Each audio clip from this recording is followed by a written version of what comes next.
And welcome back to the Saints View, the channel for Southampton content for our match preview and preferred 11 as attentions turn away from the Premier League this week as we look ahead to our second round Carabao Cup fixture away at Championship side Fulham. But before we get into the video, do make sure you are subscribed. We're getting closer to 1.8 thousand subscribers. It'd be really good if we could hit that this week. Also follow us on our socials if you haven't yet already, and let's get into the video. Before we talk about Fulham though, we have to talk about our last game, which was only yesterday. That is, of course, our first win of the season away at Brighton. A 2-0 victory for Hasenhutl's men as substitute Djenepo scored literally within the first couple of touches of his introduction, and then a late tap in added time from Nathan Redmond. I thought overall it was a good performance, especially in the second half. We looked solid, we looked stable, we could cope with Brighton. They had one big chance that really they should have put away in that second half with Lecada hitting the post. But overall I thought Danzo in his debut was fantastic, very solid. Vestergaard had a very good game in my opinion. Valery looked better. Bednarek was pretty good as well. Gunn did what he had to do. I thought overall we did very well. First half was a bit shaky and we don't want to see that, of course, but I think decisions went in our favour. Of course the goal was disallowed by VAR from Brighton, and of course a horrendous challenge by Andone to get them down to 10 men. I think the only thing you can take out of that game yesterday and apply to this game on Tuesday night is the fact that now we've won a game and there's the winning mentality and we're confident in ourselves. So obviously let's take that into Tuesday night, because I want a cup run personally. I think Ralph wants a cup run, I think the players want one, and I think the majority of the fan base do as well.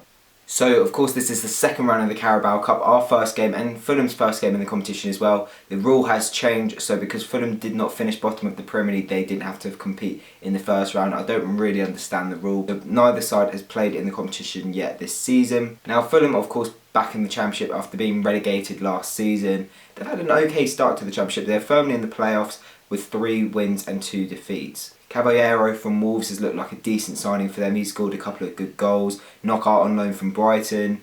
And of course the main men for them, Tom Kearney and Alexander Mitrovic. But who out of them will start on Tuesday night, I'm not too sure. It completely depends on what manager Scott Parker wants to do with the side. Will he have all eyes focused on the league, or they also want a cup run as well? I obviously hope the former, but I think even with their strongest side, I think we've got enough to beat them. And of course they've also got one of our players on loan, Harrison Reed. I don't believe we're going to allow him to play. I know there's a possibility in the Cups that the club can say that their loan player is allowed to play against them. I don't think Saints are doing that this time around, so from what I know he's ineligible for this one. Obviously we hope Fulham put out a weakened side because they're focusing on getting promoted straight back to the Premier League.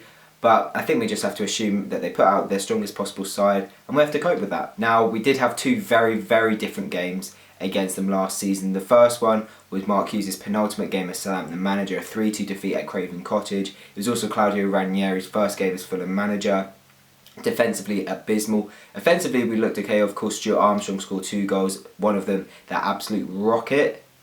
But in the end we lost the game and we were in a very, very dire situation. But then the game at St Mary's back in February was a lot different. It was actually the game that got Ranieri sacked. We won 2-0, pretty comfortable in the end. And obviously let's hope that it's a bit more like that game this time around.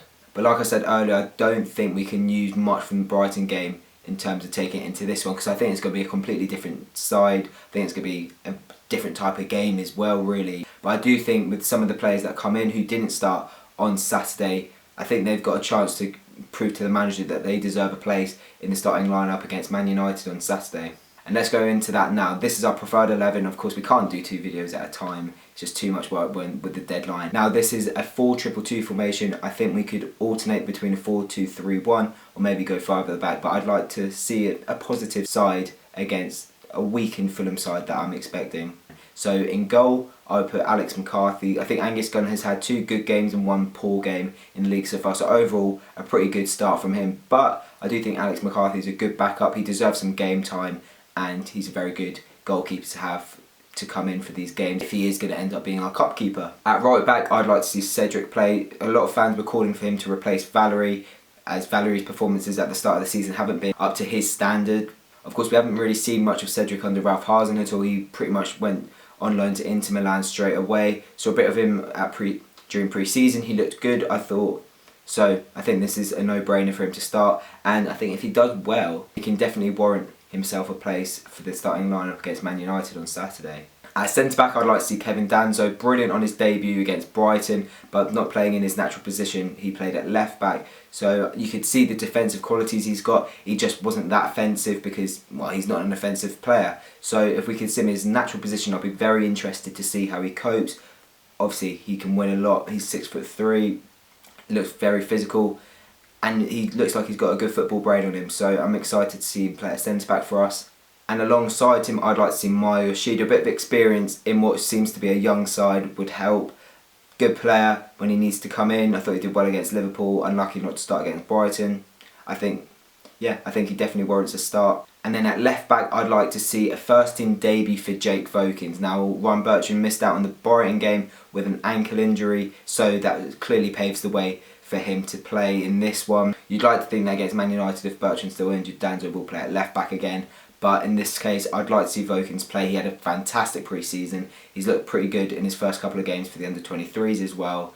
I think it's a no-brainer that he deserves his first team debut. Now in the defensive midfield, I'd like to see the same pairing that has started in the Premier League, that is Oriol Romeu and Pierre Højbjerg. We need some sort of solidity in our side, especially in the midfield, and to have our top two players in that position will really help us. Of course, Højbjerg's a captain, so having a captain on the pitch, a bit of a leader, will help us. But we don't even have that many players in that position, really. It's obviously not. It's not like we're going to go and play Lemina, let's be honest. And I think we need to be careful with the amount of changes we make. If we make too many, then we may come undone and sort of pay the price for that. So I think if we can have two of our more solid players in the middle, that will really help us get a result. Now on the right, I'd like to see Stuart Armstrong. Whether he would move into a more central role, it completely depends on the formation that's played. But obviously this is a 4-2-2 that I would play. I thought it was unfortunate not to score against Brighton. He had a decent cameo, very good cameo as well against Liverpool, which I think went under the radar a little bit. We know how good a player he is, obviously very good at Craven Cottage last year, so if he could replicate that, that'd be amazing. Not the result, of course. But I really like him. He's not good enough to start for me, but I think he's really good for these cup competitions and making an impact off the bench. I'd like to see him play at least 60 minutes, maybe even the whole game. And then on the other side, I think for me, it's a no-brainer in terms of starting him. Moussa Djenepo has to start.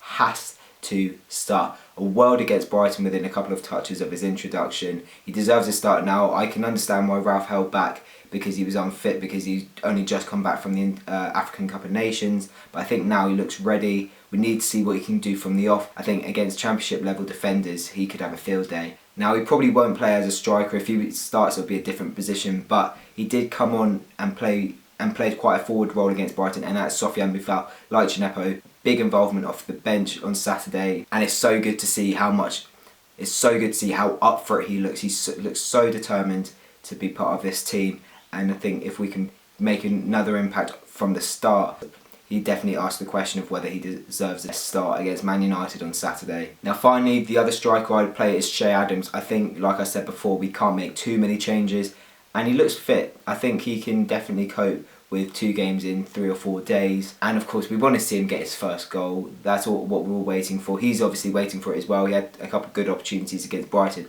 but it's not like he squandered them at all. I think it was more a case of good defending actually that he was victim to. So as soon as he puts the first ball in the back of the net, he will be scoring goals for fun. I'm very sure of that. So if he can get a goal this time round in the Cup, I'd like to think that maybe he'll start as a Premier League account against Man United on Saturday, who knows.